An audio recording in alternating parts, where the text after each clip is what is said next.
দেখো এটা হলো তৃতীয় ক্লাস, গ্যাসের আচরণের এটা তৃতীয় ক্লাস। আমি বলেছিলাম মোটামুটি কোশ্চেন অঙ্ক দিয়ে 4টে থেকে 5টা ক্লাসের মধ্যে শেষ করব, দেখা যাক, আশা করছি করে দিতে পারবো। এটা তৃতীয় ক্লাস আর মনে হচ্ছে 2টো ক্লাস লাগতে পারে, দেখা যাক। তো আগের দিন পর্যন্ত আমরা করেছিলাম, তোমাদের নিশ্চয়ই মনে আছে, চার্লসের সূত্রটা আলোচনা করেছিলাম। চার্লসের সূত্রের যে গাণিতিক রূপটা এসেছিল তোমাদের নিশ্চয়ই খেয়াল আছে। চার্লসের দেখো, তো এই ছিল গাণিতিক রূপটা, নিশ্চয়ই তোমাদের মনে পড়ছে। সেটা হচ্ছে v t equal to V0 into 1 plus minus t by 273। এখানে ভিটিটা কি ছিল? টি ডিগ্রি সেন্টিগ্রেড উষ্ণতায় গ্যাসের আয়তন, আর V0টা 0 ডিগ্রি সেন্টিগ্রেড উষ্ণতায় গ্যাসের আয়তন। তো এইবার টিটাকে মনে করো টি ডিগ্রি সেন্টিগ্রেড, এটা সমান সমান আমি করলাম -273 ডিগ্রি সেন্টিগ্রেড, ঠিক আছে? টি মানে 273 ডিগ্রি যদি নিয়ে যাওয়া যায়, এই তাপমাত্রায় নিয়ে গেলে দেখো ইকুয়েশনটা কি দাঁড়াবে। আমরা প্লাস ধরে যদি করি তাহলে ভিটি ইকুয়ালস টু কি দাঁড়াবে? V0 হয় প্লাস ধরে করতে হবে, আর না অথবা মাইনাস হলে এখানে এটা মাইনাসটা ধরা যাবে না। আলটিমেট যেটা হবে, মানে আলটিমেট তাপমাত্রাটাকে 0 থেকে -273 যদি নিয়ে যাওয়া হয়, সেক্ষেত্রে কি হবে? -273 বাই 273, তাই তো? টি এর মান 273 বসিয়ে দিয়েছি, টি ইকুয়াল টু 273 বসিয়ে পাচ্ছি। তো এটা কেটে গেল, তাহলে কত হচ্ছে? 1। তার মানে V0 into 1 minus 1 equal to V0 into 0 equals to 0। তার মানে অতএব ভিটি ইকুয়ালস টু 0 হচ্ছে যখন তাপমাত্রা কত? তাপমাত্রা -273 ডিগ্রি সেন্টিগ্রেড। তো আলটিমেট কি বোঝাচ্ছে দেখো, এই -273 ডিগ্রি সেন্টিগ্রেডে গ্যাসের উষ্ণতা কি হয়? শূন্য হয়ে যায়। গ্যাসের উষ্ণতা বলছি, সরি ভুল বললাম, আয়তন শূন্য হয়ে যায়। এটা একদম একটা আইডিয়াল কনসেপ্ট, ঠিক আছে? গ্যাসের যেহেতু আয়তন শূন্য হয়ে যায়, তাই এই উষ্ণতাটাকে বলা হয় -273 ডিগ্রি সেন্টিগ্রেড। এই উষ্ণতাটাকে বলা হয় কি বলে না? পরম শূন্য উষ্ণতা। পরম শূন্য উষ্ণতা, কেমন? তাহলে পরম শূন্য উষ্ণতাটা কি নিশ্চয়ই বোঝা গেল। -273 ডিগ্রি সেন্টিগ্রেডকে বলে। কেন বলে সেটা আমরা তাহলে, যদি বলে যে পরম শূন্য উষ্ণতা কি, প্রমাণ করে দেখা হয় চার্লসের সূত্র থেকে, তাহলে এইভাবে আমরা করব, ঠিক আছে? তাহলে -273কে কেন পরম শূন্য উষ্ণতা বলা হয়, তা সেটা যদি 2 নম্বরে দেয়, তখন তোমরা চেষ্টা করবে এইরকম একটা গণিতের মধ্যে দিয়ে ব্যাপারটাকে তুলে ধরতে, তাহলে ব্যাপারটার গুরুত্ব আরো বাড়বে আর কি, ঠিক আছে? তারপর তোমরা লাইনে লিখবে যে এই উষ্ণতায়, অর্থাৎ দেখা যাচ্ছে এই উষ্ণতায় গ্যাসের আয়তন শূন্য হয়ে যাচ্ছে। যেহেতু আয়তন শূন্য হয়ে যায়, তাই এই উষ্ণতাটাকে বলা হয় পরম শূন্য উষ্ণতা। এইবার ঘটনা হলো, বাস্তবে এই -273-এর কিন্তু কোনো অস্তিত্ব নেই। বাস্তবে এত দূর পর্যন্ত কোনোভাবেই কোনো গ্যাসকে নিয়ে যাওয়া যায় না। এটা একটা আইডিয়াল কনসেপ্ট, মানে আদর্শ চিন্তা ভাবনা। এর সাথে কিন্তু বাস্তবের কোনো মিল নেই, ঠিক আছে? তো এই জন্য পরম শব্দটা ব্যবহার করা হয়েছে। পরম বা চরম শব্দগুলো তখনই দেখবে বিজ্ঞানের ক্ষেত্রে ব্যবহার করা হবে যেটা আইডিয়াল, ঠিক আছে?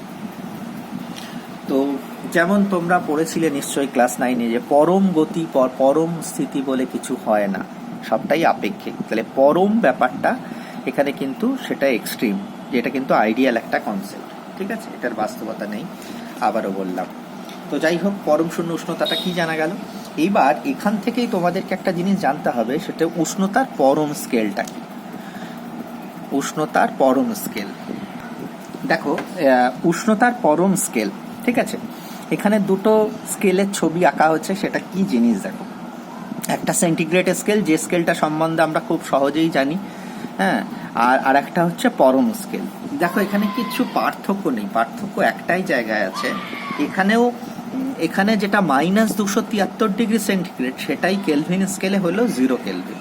-273-কে 0 কেলভিন ধরে, তারপর প্রত্যেক ডিগ্রি 1 ডিগ্রি, এখানেও 1 ডিগ্রির পার্থক্য যেমন হচ্ছে, এখানেও 1 ডিগ্রির পার্থক্য দিয়ে উষ্ণতার যে স্কেল কল্পনা করা হচ্ছে, সেটাই হচ্ছে পরম স্কেল।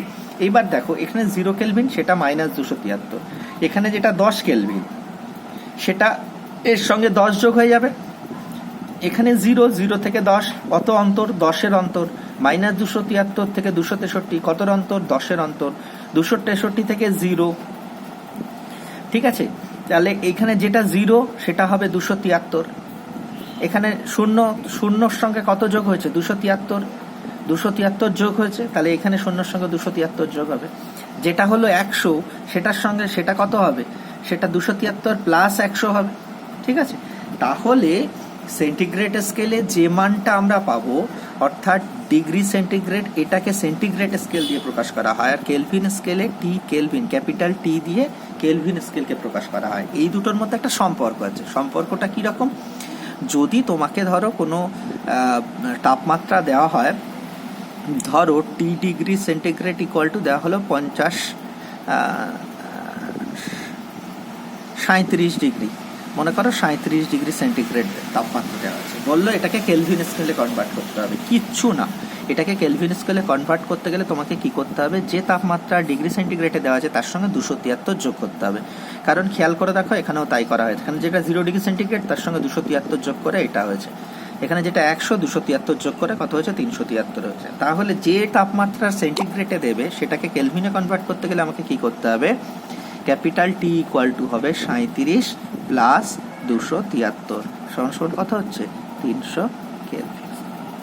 তাহলে স্মল টি থেকে ক্যাপিটাল টি তে কনভার্ট করার পদ্ধতি কি, ক্যাপিটাল টি ইকুয়াল টু কি দাঁড়ালো, স্মল টি প্লাস 273, এইটার একক কি হবে, কেলভিন। কেমন, তাহলে এইটুকু বোঝা গেল উষ্ণতার পরম স্কেলটা কি। সংজ্ঞা তোমরা দেখতে পাবে, স্কেলটা কিরকম সেটা আমি ব্যাখ্যা করে দিলাম, বইতে তোমরা সংজ্ঞা পেয়ে যাবে। তবুও আরও একবার আমি মুখে সংজ্ঞাটা বলে দিচ্ছি। সেটা হচ্ছে 0 ডিগ্রি সেন্টিগ্রেডকে -273 ডিগ্রি সেন্টিগ্রেডকে 0 কেলভিনের সমান ধরে প্রতি 1 ডিগ্রি অন্তর উষ্ণতার যে স্কেল কল্পনা করা হয়, এটা কিন্তু একটা কল্পিত স্কেল। কারণ আমি বলেছি -273-এর কোনো এক্সিস্টেন্স নেই। এই তাপমাত্রায় যাওয়ার আগেই গ্যাস থাকে না, গ্যাসের আয়তন যেখানে শূন্য হয়ে যাচ্ছে, এর কোনো অস্তিত্ব নেই, তাই এটা একটা কল্পিত স্কেল। তো উষ্ণতার যে স্কেল কল্পনা করা হয় তাকে বলা হয় উষ্ণতার পরম স্কেল। কেমন, তাহলে তোমাদের অনেক সময় প্রশ্ন দিতে পারে, উষ্ণতার পরম স্কেল বলতে কি বোঝো, পরম শূন্য উষ্ণতা কি, তো সেগুলো আলোচনা হয়েছে। পরম শূন্য উষ্ণতা কি, কেন পরম শূন্য বলা হয় সেটাও আলোচনা হয়েছে। চার্লসের সূত্র থেকে আমরা সেটাকে দেখিয়ে দেবো কেন পরম শূন্য বলা হয়। আচ্ছা, এইবার অনেক সময় একটা তাপমাত্রা দেওয়া আছে সেন্টিগ্রেডে, সেটাকে তোমাকে হয়তো কেলভিনে কনভার্ট করতে হচ্ছে, তখন কি করবে, 273 যোগ করে কেলভিনে কনভার্ট করবে, ঠিক আছে। বা শর্ট কোশ্চেন একটা তাপমাত্রা দিয়ে দিল 37 ডিগ্রি কেলভিন। অনেক সময় এরকম কোশ্চেন দেয় যে 330 কেলভিন এবং হচ্ছে 37 ডিগ্রি সেন্টিগ্রেড, এই দুটোর মধ্যে কে বড় কে ছোট, কেন বড় ব্যাখ্যা করো, ঠিক আছে। তখন দুটোকে একটাতেই কনভার্ট করে নিয়ে আসতে হবে, দুটোকে কেলভিনে কনভার্ট করে নিয়ে এসে দেখাবে যে কোনটা বড়, কোনটা ছোট, কোনটা গ্রেটার দেন কোনটা। এটা আমি যখন কোশ্চেন নিয়ে আলোচনা করব তখন আরো বিস্তারিত একটু সেই ক্লাসটাতে আলোচনা করে দেবো, কেমন। তো এ তো গেল চার্লসের সূত্র। দেখো পরম স্কেল কি জানলাম, এবার তোমাদের চার্লসের সূত্র, পরম স্কেলে চার্লসের সূত্র। পরম স্কেলে চার্লসের সূত্র কেমন হয় সেটাও তোমরা অলরেডি সেটা আমি আগের ক্লাসে বলে দিয়েছি, তবু একবার বলে দিই। সম্পর্কটা হয় পরম স্কেলে চার্লসের সূত্রটা হয় হচ্ছে ভি সমানুপাতি ক্যাপিটাল টি, ঠিক আছে। এই ক্যাপিটাল টি মানে বুঝতে হবে পরম স্কেলকে বোঝানো হচ্ছে, অর্থাৎ ভি এর সঙ্গে সম্পর্ক কিরকম, সমানুপাতি সম্পর্ক। সেখান থেকে আমরা কি করতে পারি, ভি ইকুয়ালস টু বা দিতে পারি, বা V equals to K into T, ঠিক আছে। বা কি লিখতে পারি, V by T equals to K ধ্রুবক, ঠিক আছে। দেখো এই ধরনের সম্পর্কগুলোকে আমরা কিভাবে লিখি, অতএব লিখতে পারি v1 by t1 equal to v2 by t2 equal to v3 by t3 equals to k equals to ধ্রুবক, কেমন। তাহলে এই হয়ে গেল। তাহলে এটা হলো তোমার বয়েলের সূত্রের গাণিতিক রূপ। বয়েলের সূত্র কিন্তু দুটো ভাগে ব্যাখ্যা করা হয়, আগের দিনই বলেছিলাম। এটা হচ্ছে পরম স্কেলে বয়েলের সূত্র, আগের দিন বোধহয় দুটোই ব্যাখ্যা করা হয়েছিল, সেন্টিগ্রেড স্কেলেও ব্যাখ্যা করা হয়েছিল। এবং কিছুক্ষণ আগে যেটা শুরু করলাম তোমাদের নিশ্চয়ই দেখেছো, এইটা এই যে সূচনার এই যে বয়েলের সূত্রটা, এটা একটা সরি বারবার ভুল বলছি, এটা চার্লসের সূত্র, এটাও চার্লসের সূত্র, এটাও চার্লসের সূত্র, কিন্তু একটু ভুল বলা হয়ে গেছে, ঠিক আছে। তো এই চার্লসের সূত্রের এইটা গাণিতিক রূপ ছিল, এটা ডিগ্রি সেন্টিগ্রেড স্কেলে, আর এইটা হলো তোমার পরম স্কেলে চার্লসের সূত্র। এইবার আমরা যেটা করব সেটা হচ্ছে চার্লস বয়েলের সমন্বয় সূত্র। চার্লস বয়েলের সমন্বয় সূত্র তো চার্লস বয়েলের সমন্বয় সূত্র আমরা চার্লসের সূত্র থেকে কি পাই? তো চার্লসের সূত্র থেকে কি পেয়েছিলাম? ভি সমানুপাতি টি যখন এম ও পি স্থির ছিল। বয়েলের সূত্র থেকে পেয়েছিলাম ভি সমানুপাতি 1/p যখন এম ও টি স্থির ছিল। দেখো দুটোরই বাঁ দিকে ভি আছে, আর ডান দিকটাকে আমরা যদি এই দুটোকে সমন্বয় করে পাই, উভয় সূত্র থেকে পাই, উভয় সূত্রকে একত্র করে পাই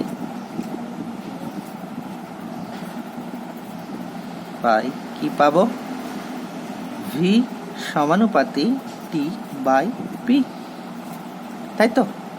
তাহলে এখান থেকে লিখতে পারি বা পি কোনাকুনি গুণ করে দিলাম, পিভি সমানুপাতি টি লিখতে পারি, কোনাকুনি গুণ করে দিয়েছি। বা লিখতে পারি পরের লাইন পিভি ইকুয়ালস টু সমানুপাতি তুলে দিলাম কে ইন্টু টি। কেটা কি? কে হলো সমানুপাতি ধ্রুবক, তাই তো?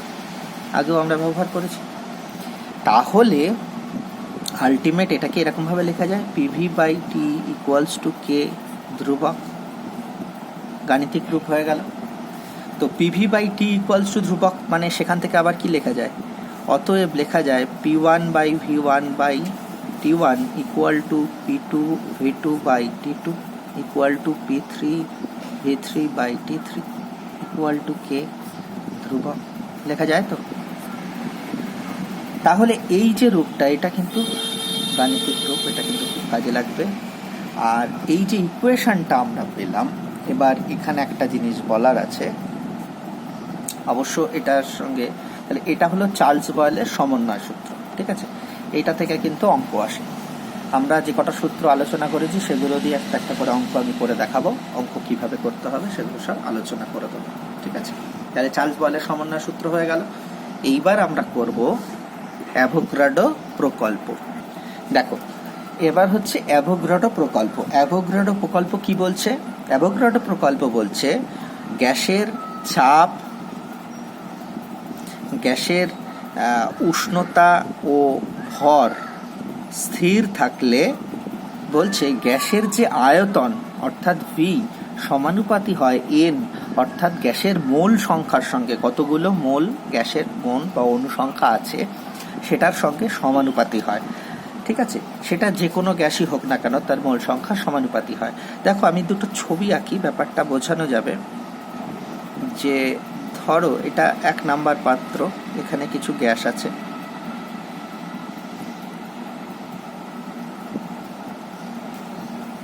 এটা 2 নাম্বার পাত্র, এখানেও কিছু গ্যাস আছে। স্বভাবতই আয়তন দেখে বুঝতে পারছো এখানে ভি, এটা 2v। এবার এখান থেকে দেখো ছবিটা দেখে তোমরা বুঝতে পারবে যে 2 নাম্বার যে সিলিন্ডারটা তার আয়তন কম, আর 1 নাম্বার সিলিন্ডার প্রায় দ্বিগুণ। তাই যদি হয়, তোমাকে যদি জিজ্ঞাসা করা হয় কোনটার ক্ষেত্রে গ্যাসের অনুসংখ্যা বেশি, যদি গ্যাসের চাপ, উষ্ণতা ও ভর স্থির থাকে, কোনটার ক্ষেত্রে আয়তন অনুসংখ্যা বেশি, সেক্ষেত্রে কিন্তু তুমি স্পষ্টরূপে বলে দেবে যে প্রথমটায় অনুসংখ্যা বেশি। কারণ কি? এর আয়তন বেশি। তাহলে আয়তনের সঙ্গে অনুসংখ্যা কি হচ্ছে? সমানুপাতি সম্পর্ক হচ্ছে। এটাই অ্যাভোগাড্রো প্রকল্প বলেছে। যদি স্থির উষ্ণতা ও চাপে কোনো গ্যাসের আয়তন গ্যাসটির মোল অনুসংখ্যার সমানুপাতি হয়। কেমন? তাহলে এটা হলো গ্যাসের অ্যাভোগাড্রো প্রকল্প হলো। আচ্ছা, এখান থেকে আমরা কি করতে পারি? বা V equals to N into K. কেটা কি? সমানুপাতি ধ্রুবক। অতএব কি লিখতে পারি? V1 by N1 equal to V2 by N2 equal to V3 by N3 equals to K ধ্রুবক লিখতে পারি, ঠিক আছে? তো এইটাও একটা ইকুয়েশন হলো। এইবার আমরা এই চার্লস বয়েলের সমন্বয় সূত্রের সঙ্গে অ্যাভোগাড্রো সূত্রটাকেও যদি মেলাই, তাহলে আমরা যে ইকুয়েশনটা পাবো, দেখো তাহলে এখানে কি আছে? V equal to K N, V proportional to, দেখো এখানে, তাহলে বাঁ দিকে এখানে আমাদের যেটা ছিল, বাঁ দিকে এটা ভি ছিল, এটা ভি ছিল, ডান দিকে টি, তলায় পি, অলরেডি আমরা সেখান থেকে পেয়েছি ভি সমানুপাতি টি বাই পি, আবার ভি সমানুপাতি এন। তার মানে এবার তিনটে সূত্রকে যদি একত্রিত করি তাহলে আমাদের কি দাঁড়াবে? চার্লসের সূত্র, বয়েলের সূত্র, চার্লসের সূত্র, বয়েলের সূত্র আর অ্যাভোগাড্রোর সূত্র তিনটেকে যদি মেলানো হয় তাহলে ভি সমানুপাতি দাঁড়াবে কি না টি এন বাই পি। ঠিক আছে, তো তাহলে এইবার এটাকে এখান থেকে যদি আমরা লিখি তাহলে PV equal to N K T লিখতে পারি। কেটা কি সমানুপাতি ধ্রুবক, আগেও ছিল, কে হচ্ছে ধ্রুবক। আচ্ছা, এই যে এন আর কে, কেটাকে বলা হয় সমানুপাতি ধ্রুবক, কে বলা হয় বোলসম্যান কনস্ট্যান্ট। কি বলে? বোলসম্যান ধ্রুবক, বোলসম্যান ধ্রুবক, কেমন ধ্রুবক। আর এন ইন্টু কে, বোলসম্যানের সঙ্গে মূল সংখ্যা গুণ হলে যে একটা ধ্রুবক তৈরি হয় সেটাকে বলা হয় আর টি। এই পিভি ইকুয়াল টু আর টি, এই যে সমীকরণটা পেলাম এটা খুব গুরুত্বপূর্ণ একটা সমীকরণ, একে বলা হয় আদর্শ গ্যাস সমীকরণ সূত্র। আদর্শ গ্যাস সমীকরণ সূত্র, গ্যাস সমীকরণ, কেমন আদর্শ গ্যাস সমীকরণ, সেটা কি পিভি ইকুয়াল টু আর টি। আবার আরটাকে ব্যাখ্যা করতে হবে, আরটা কি, আর ইকুয়াল টু এখান থেকে পেলাম কি এন ইন্টু কে, তাই তো, এই এন কে এর পরিবর্তে আর লিখলাম। আরটাকে, কেটা তো জানলাম বোলসম্যান ধ্রুবক, এনটা তো জানলাম মূল সংখ্যা, তাহলে এন ইন্টু কে কে বলছি আর, আরটাকে কি বলছি সার্বজনীন গ্যাস ধ্রুবক। আর কে বলা হয় ইউনিভার্সাল গ্যাস কনস্ট্যান্ট বা সার্বজনীন গ্যাস ধ্রুবক, সার্বজনীন গ্যাস ধ্রুবক। আর কে সার্বজনীন গ্যাস ধ্রুবক বলা হয়, আর কে কি বলে না সার্বজনীন গ্যাস ধ্রুবক, তাই তো।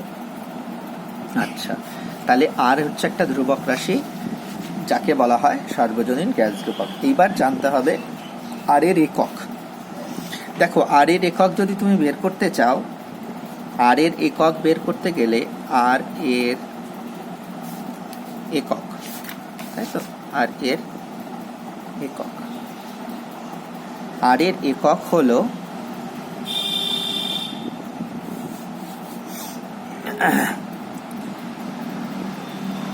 সিজিএস পদ্ধতিতে একক আমরা লিখব আর্গ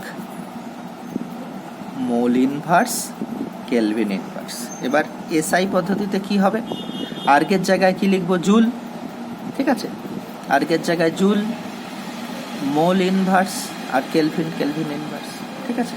এসআই পদ্ধতিতে joule, mole inverse, kelvin inverse, CGS পদ্ধতিতে আর্গ জুল, ঠিক আছে। তো এই হলো আর্গের একক, এটাও অনেক সময় তোমাদের দেয়। আর এর এককটি লেখো, আদর্শ গ্যাস সমীকরণ সূত্রটি প্রতিষ্ঠা করো। আদর্শ গ্যাস সমীকরণ সূত্র প্রতিষ্ঠা করতে গেলে কিন্তু আমাদের তিনটে সূত্রই জানা লাগবে, চার্লসের সূত্র জানা লাগবে, বয়েলের সূত্র জানা লাগবে এবং অ্যাভোগাড্রো সূত্র জানা লাগবে। তিনটে সমন্বয় করলে আদর্শ গ্যাস সমীকরণ সূত্র পাই। এর সঙ্গে আমি আরেকটু জিনিস ব্যাখ্যা করে দিই, সেটা হচ্ছে আদর্শ গ্যাস কাকে বলে। এর সঙ্গে খুব সোজা আদর্শ, আচ্ছা, এবার আদর্শ গ্যাস ও বাস্তব গ্যাসের মধ্যে পার্থক্য ঠিক বলবো না। আদর্শ গ্যাসের মূলত দুটোই বৈশিষ্ট্য আমি এখানে আলোচনা করব। বৈশিষ্ট্য কার না আদর্শ গ্যাসের যেগুলো বাস্তব গ্যাস থেকে আদর্শ গ্যাসকে আলাদা করে। আদর্শ গ্যাসের বৈশিষ্ট্য, আদর্শ গ্যাসের কি কি, একটা হচ্ছে আয়তন, মানে গ্যাসের অণুগুলির আয়তন, গ্যাসের মানে আদর্শ গ্যাসের অণুগুলির, আদর্শ গ্যাসের ক্ষেত্রে আর কি, অণুগুলির আয়তন পাত্রের আয়তনের তুলনায় নগণ্য হয়। পাত্রের আয়তনের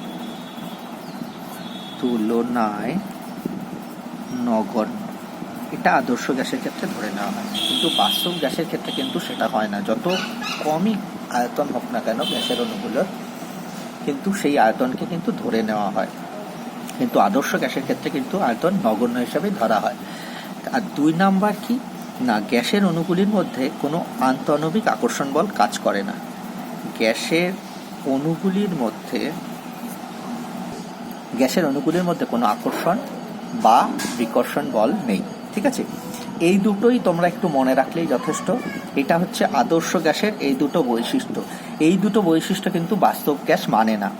এই দুটো বৈশিষ্ট্য থেকেই আদর্শ গ্যাস এবং বাস্তব গ্যাসকে মূলত পৃথক করা যেতে পারে। এছাড়াও আদর্শ গ্যাসের আরো অনেকগুলো বৈশিষ্ট্য আছে, মূলত এই দুটোকে তোমরা মনে রাখলেই যথেষ্ট হবে। যদি তোমাদেরকে প্রশ্ন দেয় পরীক্ষায় যে আদর্শ গ্যাস ও বাস্তব গ্যাসের মধ্যে মূল পার্থক্যগুলি কি কি, তখন কিন্তু এই দুটোকে অবশ্যই লিখতে হবে। কি কি না, গ্যাসের অণুগুলির আয়তন পাত্রের আয়তনের তুলনায় নগণ্য, কিন্তু বাস্তব গ্যাসের ক্ষেত্রে কিন্তু আয়তন নগণ্য হলেও সেই আয়তনকে গণ্য করা হয়। এই দুটো মানে না, বাস্তব গ্যাসের ক্ষেত্রে এই বৈশিষ্ট্যগুলো খাটে না আর কি, ঠিক আছে। আর গ্যাসের অণুগুলোর মধ্যে কোনো আকর্ষণ বল কাজ করে না। তো এই মোটামুটিভাবে তোমাদের সিলেবাসটাকে কভার করলাম তৃতীয় ক্লাসে। যাই হোক, পরের দিনকে আমি আলোচনা করে দেবো অঙ্কগুলো সম্পর্কে, প্রত্যেকটা সূত্র ধরে ধরে অঙ্ক করিয়ে দেবো একটা দুটো করে, এবং তারপর ইয়ারের কোশ্চেনগুলো আর একটা ক্লাসে সলভ করবো। অর্থাৎ মোট 5টা ক্লাসের মধ্যে গ্যাসের আচরণ শেষ হয়ে যাবে বলেই ধারণা, ঠিক আছে। তো এটা রাখছি, কোনো সমস্যা হলে জানাবে।